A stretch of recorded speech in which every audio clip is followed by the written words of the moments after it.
Hello again and welcome to another video. Just like in my previous video where I demonstrated various apps running on the Surface Pro 3, I thought I'd do the same again, but this time we're looking at the Cintiq Companion 2. Now this is the i7 256GB model that we're working on now, and it's important to state at the beginning that I don't have the Bluetooth keyboard with this setup, so all I'm going to be doing is using the radial keys at the left hand side of the device. So pressing these buttons, you'll see up in the top left hand corner, it tells you what button I'm pressing, and this is really nice. It's very comfortable to work with. It's much better than working with an on-screen display like you do see on the Surface Pro, and obviously you have other tools like let's have a look. So like this brush size down here, this is handy for Photoshop. I'm not sure if it, oh yeah, it does work in ZBrush, does it? Nope. But it works in a lot of your painting apps. You also have a customizable toolbar which you can bring up at the top as well, and these are all touch sensitive. So let's get rid of those. So yeah, you have 6 buttons down the left hand side. The first Cintiq Companion only had 4, and you've obviously got the rocker switch in the middle as well, which has another 4 buttons on it. So that's what I'm going to be using through the course of this video. Like I say, I don't have a Bluetooth keyboard connected to this. So if you watched my previous video, I'm just going to do exactly the same thing. I'm just going to load in some files. We'll just see how each of the apps perform, how they look, and just an honest look at how it is to use these and whether you would actually use them on this device. So first off, we've got ZBrush 4R7 here, and this is a 64-bit version. So let's just load in one of these files.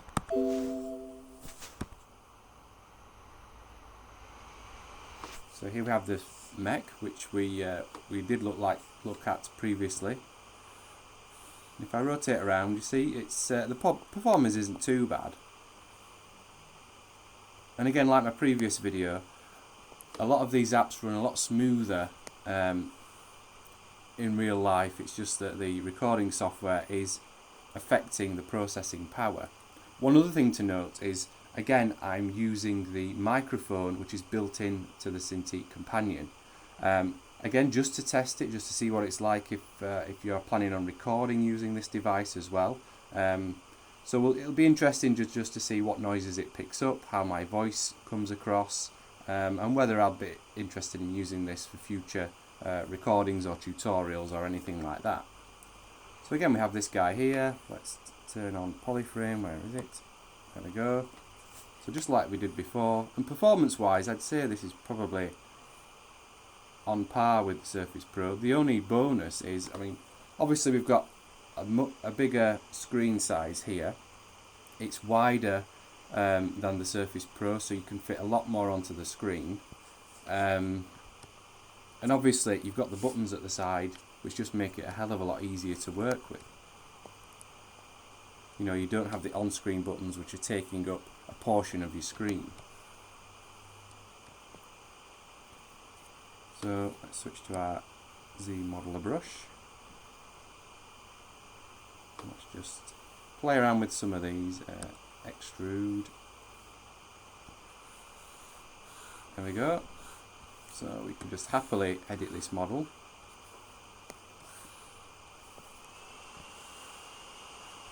I don't know if you can hear it, but the fan's kicked in, and that's one of the issues that's been talked about quite a lot, is the Cintiq Companion 2's fan. How it just always seems to be on. So it'd be interesting through the course of this just how much of that you can hear and what seems to trigger it.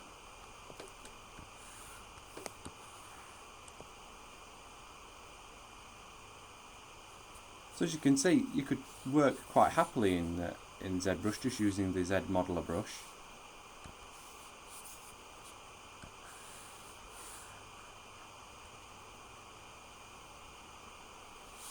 Yeah, let's just extrude again. You know, so you could come in and you could put your vertices here, you can pull it around. And there's the fan again. But there, that just demonstrates it's a nice way to just poly model on here. So let's just get rid of that. Let's look at something else. I think I loaded in this guy before as well. I'm just trying to follow the same steps just so you can watch both videos and you can compare yourself just to see how things look. Turn off polyframe.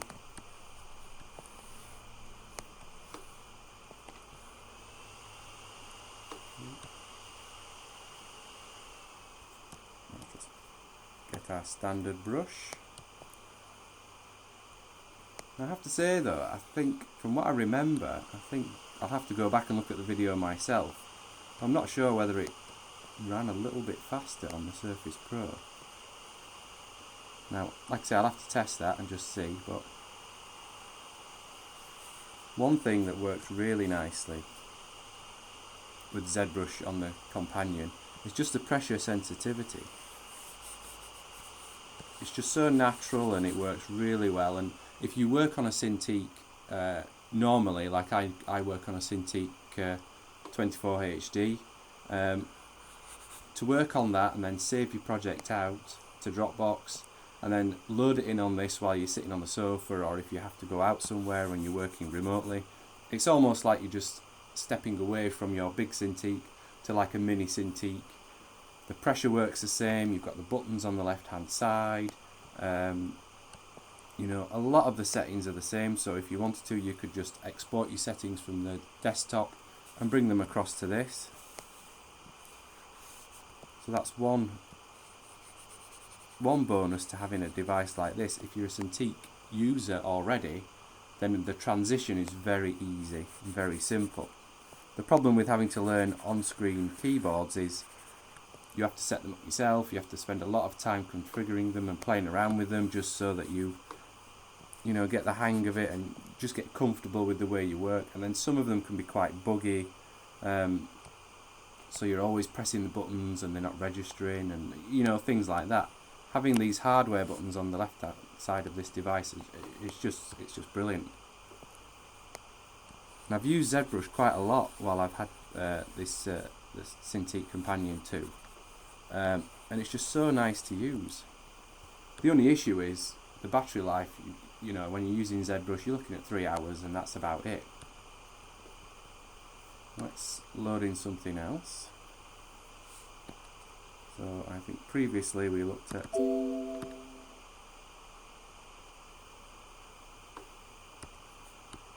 fibre mesh as well. Now this does seem to be struggling a little bit. So again, I've not got my keyboard, so I'm just going to have to go in and find the grooming tools manually. Let's just use that one.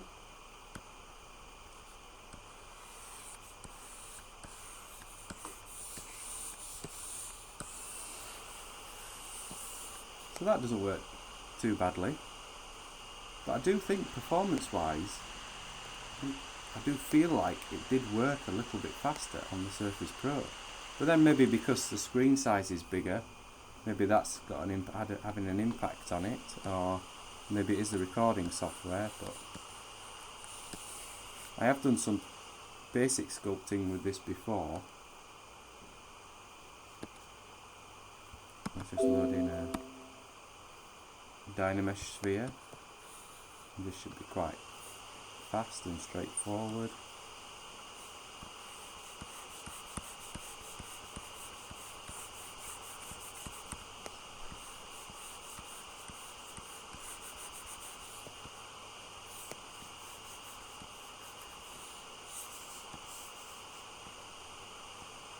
Put that back to standard. But yeah, I have used, actually, I've been using ZBrush more than anything else on this device, and it does work really nicely on it. So I would recommend it if you use ZBrush a lot and you're looking for a device just to simply step away from your desktop and continue using ZBrush, then I would recommend this. Yes, you do need to be next to a power supply. Ideally you need it to be plugged in,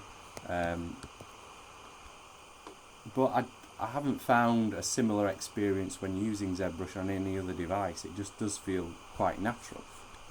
But yeah, you get the idea there anyway. I think last time, let's have a look, I imported 1.5 million poly model of mine.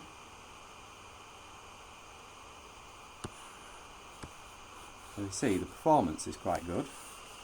Let's zoom in. I think we are even subdivided her a few times. Let's zoom out.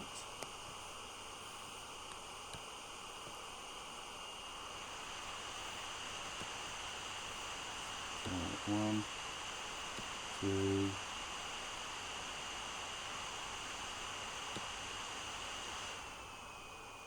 well, there I've reached my limit.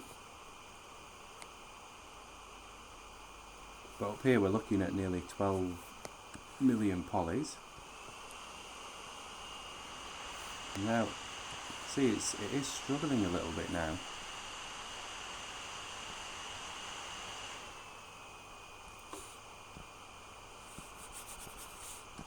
But then we can go in, and sculpting's fine. It's just rotating around the model. It's a little bit laboured. But again, the pressure's working fine. Working quite nicely. Like I said, I've been working on a project which I can't share at the moment, but it has been nice to just work on that. But that hasn't been like millions and trillions of polygons and billions. It's but it is just nice to just come in and work on. Just looking at it like this though, I do wonder if the performance, I'm going to have to go back and look at the other video now just to check. But I don't remember her, after subdividing her a few times, juddering around as much as this. But anyway, that's ZBrush, so let's move on. Let's have a look at Mischief next. So again, I've used this quite a lot. It is again quite nice to use on here, and what you might find is the recording again is a bit slower than it may seem like there's a little bit of lag, but when I draw like this, it's pretty much just behind the pen, the pointer of the pen. So let's try and get some pressure in there. So I'm pressing on now. So again, the pressure's working quite well.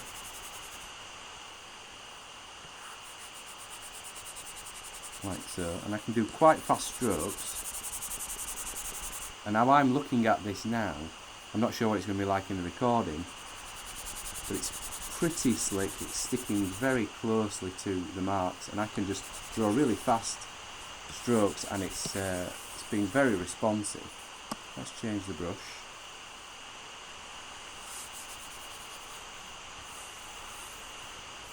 Something like this.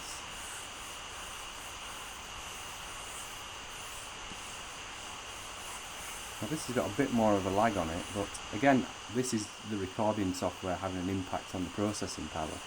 I've used this before, and I could do strokes like this, and it would be pretty fast, pretty slick.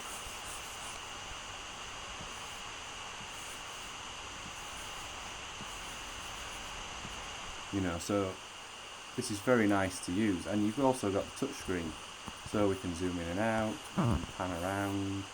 The only problem is, and this is a problem with the application, not with this companion, is if I rotate like so, it'd be nice if the pivot point was between where my fingers are, not off at some sort of random position. Perhaps it's where the brush is. Nope. So that would be nice. But zooming in and out, panning around, the touch controls work very nicely. So Mischief, yeah, works really well on this as well. So let's go over now to, let's try Photoshop. So one of the first problems you'll see with Photoshop is when you load it. Now this is Photoshop CC. Just close that down. Teeny tiny minuscule icons. Now you can, if we go to Preferences, Experimental Features, we can scale this up to 200%. So click OK, shut that down, let's open this again, and already you can see this is much bigger.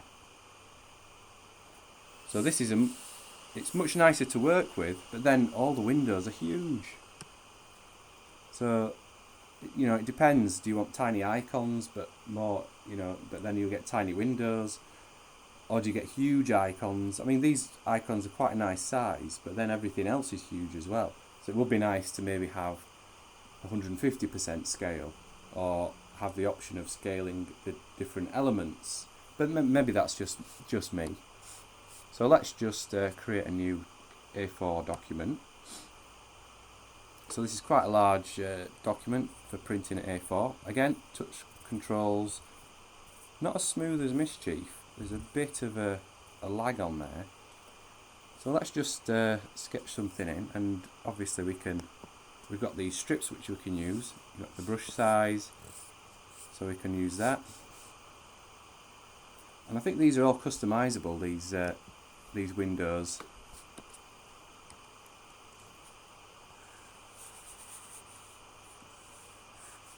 So there, you've got the pressure.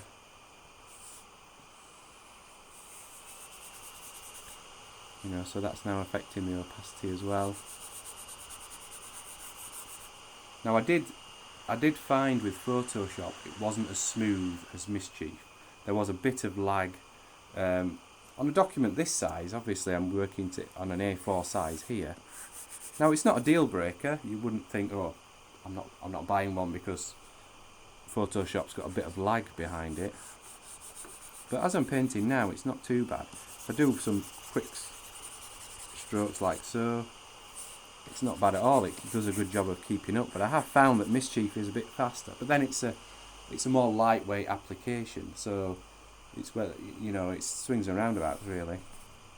And again, we can use the tools to pan in, zoom around, the touch screen controls. Now obviously I'm not doing anything really major here. I'm not painting anything with hundreds of layers or anything like that. But just for somebody who just wants to sketch, this is quite a nice way to work. It works very nicely, you know. But then that's what the companions aimed at really. The people who more using the paint packages than 3D packages, although ZBrush does work very nicely in it as well. So that's Photoshop. Close that down. So what else? Let's have a look at, finally we'll look at Maya. So this is Maya 2015. Now I'm not sure, I don't think it's the extension 1, I'll have to look at which version it is. I've only just installed it on here. So it's Surface Pack 5, but it isn't extension 1, so you just have to bear that in mind. I mean, in this version, there are no touchscreen controls. I'm touching the screen now and nothing's really happening.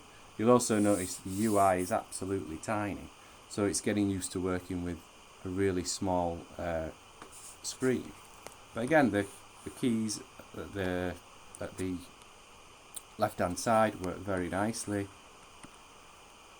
You know, you've got your Pro pen with your 2 buttons on, which again, if you're used to using a Cintiq, just stepping away from that and coming onto this works very nicely as well. And you can actually use the Pro pen on the Cintiq 24HD, and you can use a Cintiq 24HD pen on the Cintiq Companion too, so they go backwards and forwards. So if you prefer a certain pen, you can use it on both, and then it's less of a transition. It's not a big transition anyway, but so let's see. Now you'll have to bear with me because I'm used to using a keyboard with Maya and using all the marking menus, so I'm just trying to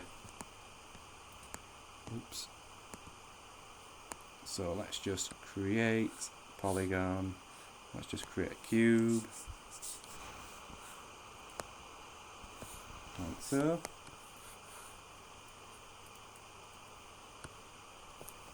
And then let's just do something simple like trying to extrude a face. So I'm going to have to go edit mesh, face, extrude.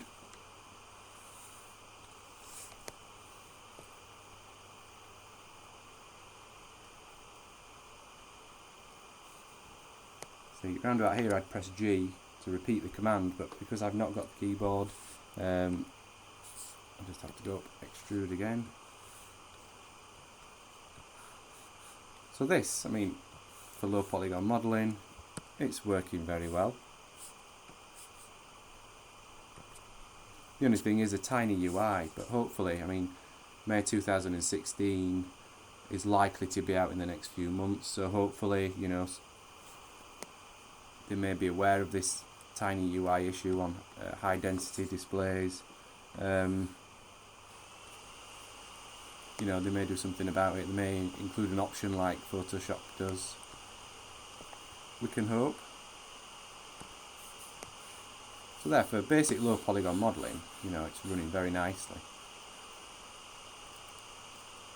You know, you just may want to stick some headphones in so you're not listening to the fan.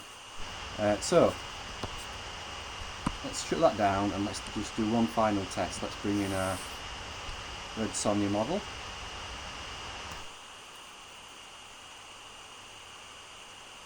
Just see how a 1.5 million polygon model performs. So there, she's in the scene.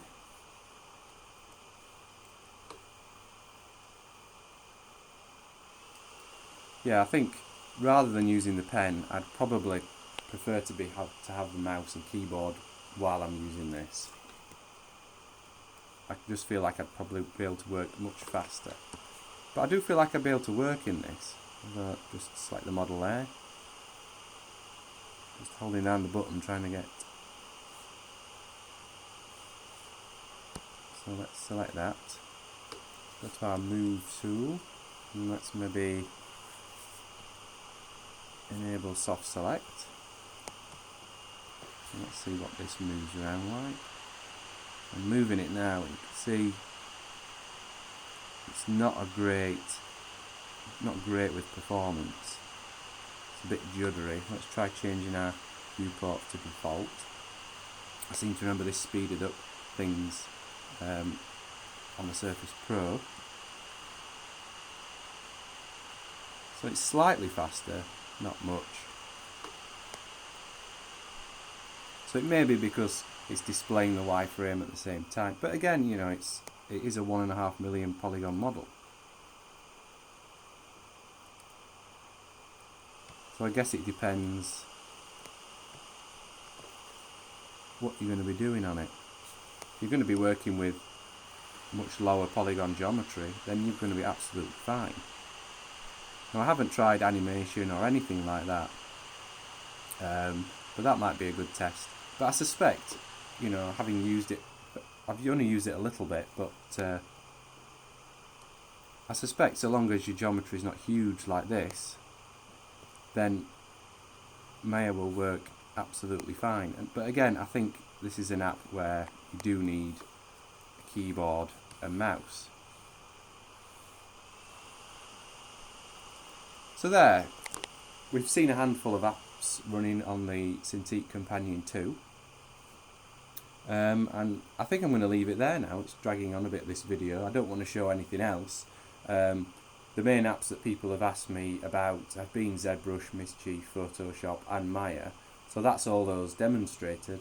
I have to say they all work very nicely on it, and it's just, I think, I keep saying it, but if you're working on a Cintiq already, then coming to a device like this it's almost second nature really. You've got the buttons on the left hand side, which again they work very nicely and they will always be better than any on-screen solution. It's just nice having the physical buttons there that you can click and press and hold, and you can also configure them all as well. So they all just work brilliantly. And all the apps that I've tried do work well on this system. Like I say, I might have to go back and look at the video I did for the Surface Pro 3 just to compare like how things worked in ZBrush, for example, because I do suspect that maybe the Surface Pro was a little bit faster, but again I might be wrong. I'm going to go back and look at that video just to compare. But yeah, so this is this video done. I hope you've enjoyed it. If there's anything else that you want me to demonstrate or show on this device, the Surface Pro 3, or anything else really, just give me a shout and I'll see if I can upload more videos in the future showing things like this. But if you've got any questions, just leave them in the comments and I'll get back to you as soon as I can. But for now, goodbye, and I'll see you next time.